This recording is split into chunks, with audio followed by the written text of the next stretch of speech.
இப்ப என்னை நீ எடுத்துக்க, நீ எந்த பயலுக்காவது பயப்படணும். நீ பத்தியா நீ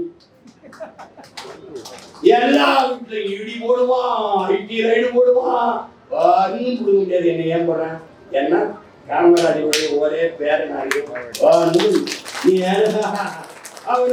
போனா உள்ளத்தில் தூய்மையும் நேர்மையும் இருந்தா ஒருவனுக்கும் பார்க்க வேண்டியது இல்ல.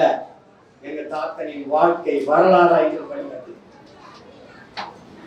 நீ அவர் என்ன படிக்காத நினைச்சிருக்க? நீ அவரை படிக்காத நினைச்சிருக்க? எல்லா தலைவரோடும் இங்கிலீஷ்ல தான் பேசியிருக்காங்க. சாகும்போது தலையை பக்கத்தில் ஒரு புத்தகம் வச்சிருந்தாங்க. ஒரு புத்தகம், மெயின் கேம்ப், என் நாடு என் மக்கள் எனது போராட்டம்ங்கிறது ஹிட்லருடைய அவனுடைய புத்தகம். அந்த மெயின் கேம்ப்ங்கிறது ஆங்கில பதிப்பு. அந்த ஆங்கில பதிப்பை தன் தரையில் வச்சு படிச்சுட்டு பட்டு இருந்துக்கிறாங்க. அவரை நீ படிக்காத நினைச்சிருக்க?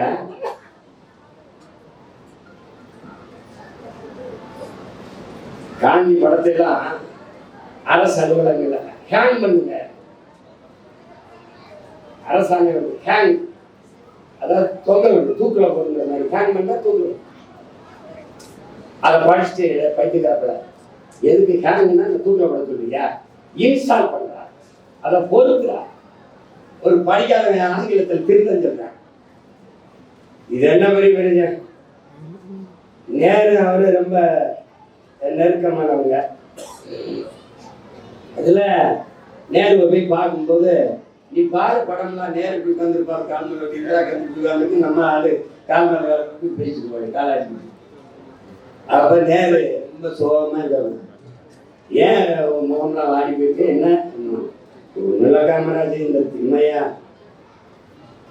ராணுவ தளபதி அந்த ராணுவ அமைச்சருக்கு ஒத்துழைக்க மாட்டேங்கிறான், பெரிய சிக்கலா இருக்கு காமராஜ், என்னால அதை சமாளிக்க முடியலன்னு தாத்தாட்ட சொல்றவங்க.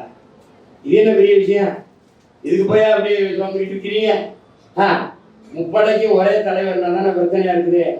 நீங்க ஒண்ணு செய்யுங்க, திம்மையா 2 மாசம் அரசு பயணமா வெவ்வேறு நாடுகளுக்கு அப்படியே பயணம் பண்ண விட்டுங்க. குடும்பத்தோட ஒரு சுற்றுலா மாதிரி ஒரு டூர் மாதிரி போட்டு விட்டுருங்க. அவர் குடும்பத்தோட போயிட்டு வரேன். வர்றதுக்குள்ள இந்த படையை பிரிச்சு 3 படையா, கடற்படை, காலாட்படை, வான்படைன்னு பிரிச்சு 3 படைக்கு 3 தளபதிகளை போட்டுங்க. அப்ப திம்மையா வரும்போது 3 படையில எந்த படைக்கு ஒரு படைக்கு தலைமை இருக்கிறது அவர் தயங்குவார். ஏன்னா 3 படைக்கு தலைவராக இருந்தது. அவரு தயங்குவாரு, அவர் வரமாட்டாரு. அதோட விளக்கிட்டு நம்ம விட்டுடலாம், இதுக்கு போய் கவலைப்படுறீங்களான்னு கட்டி பிடிச்சி, காமராஜி எனக்கு தோணவே இல்லையே காமராஜி, சிறப்பான யோசனை நான் செஞ்சிடறேன்னு திம்மையாவை வெளிநாட்டுக்கு சுற்றுலா அனுப்பிட்டு வரும்போது 3 படைகளா பிரிச்சு 3 படைகளுக்கு 3 தளபதியை நேரு போட்டாப்ல. இன்னைக்கு 3 படை இருக்குதுன்னா அது என் தலைவர் காமராஜ் மூலம் செஞ்சு போடலாம்னு.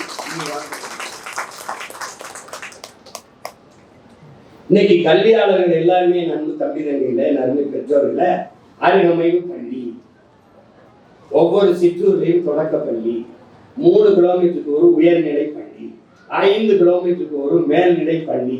யார் சொல்றா? பெரிய கல்வியாளர்கள் கூடி.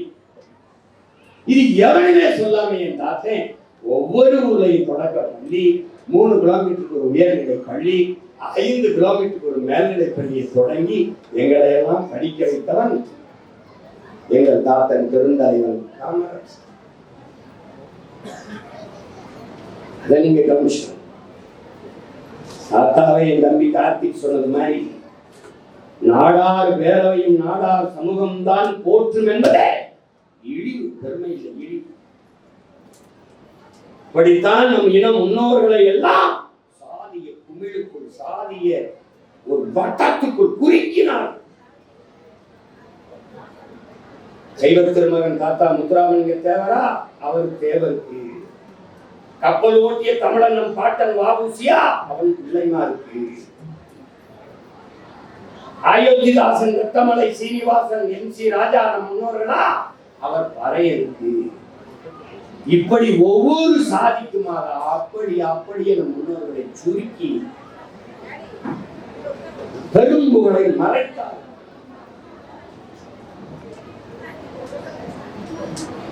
இதை விரிக்க பெரும் குடையாக எல்லாரும் போற்ற வேண்டும். காமராஜரால் கல்வி பெற்ற ஒவ்வொரு மகனும் தன்னுடைய குலதெய்வமாக காமராஜரை போற்றணும். அதுதான் அவனுக்கு செய்கிற நன்றி, அவனுக்கு செய்கிற மதிப்பு. அதை விட்டு ஒரு குறிப்பிட்ட ஜாதியில நான் காமராஜ் நாடாருங்க அப்படியே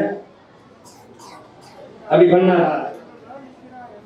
சொந்த சாதிக்கு இடஒதுக்கீடு பெற்றுக் கொடுக்காத ஒரு தலைவன் என்றால் அதாவது எனக்கெல்லாம் நான் படிச்சு வெளியில வர வரைக்கும் ஸ்காலர்ஷிப் கிடையாது, இடஒதுக்கீடு ஒன்று. காரணம் அவனுக்கு பேரனா பிறந்த ஒரே பிள்ளைதான்.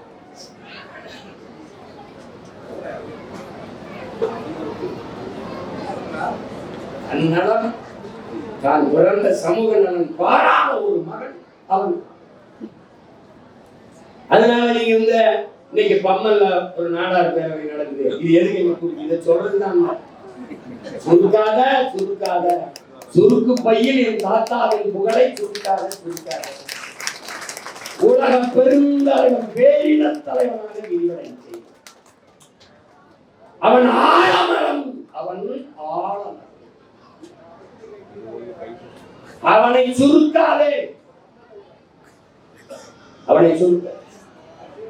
இப்படிதான் நம்ம ஒழிச்சாங்க திராவிட சுருக்கணும்.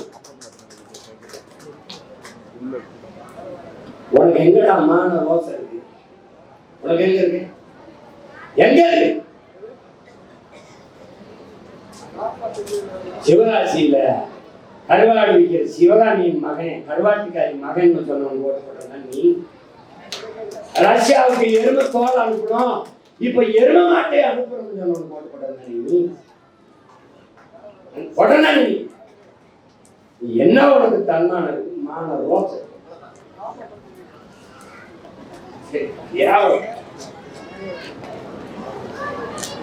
நீ போடு போடாம போ, ஆனால் வஞ்சம் வச்சு பணிதிருக்காமல் அவன் பேரன் நாம்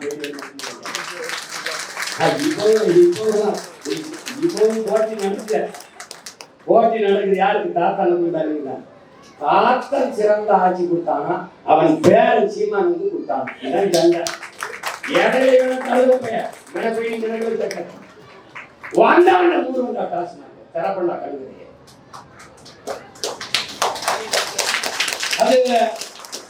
அது ஒரு தாத்தா கழுகடை திறக்கல.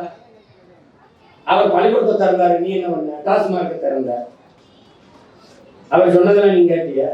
கல்லு மதுவே இல்லை, உணவின் ஒரு பகுதி. சீனாம் பணையிட்டான். சீனா பணையிடாம என்ன பணையேறிட்டான்.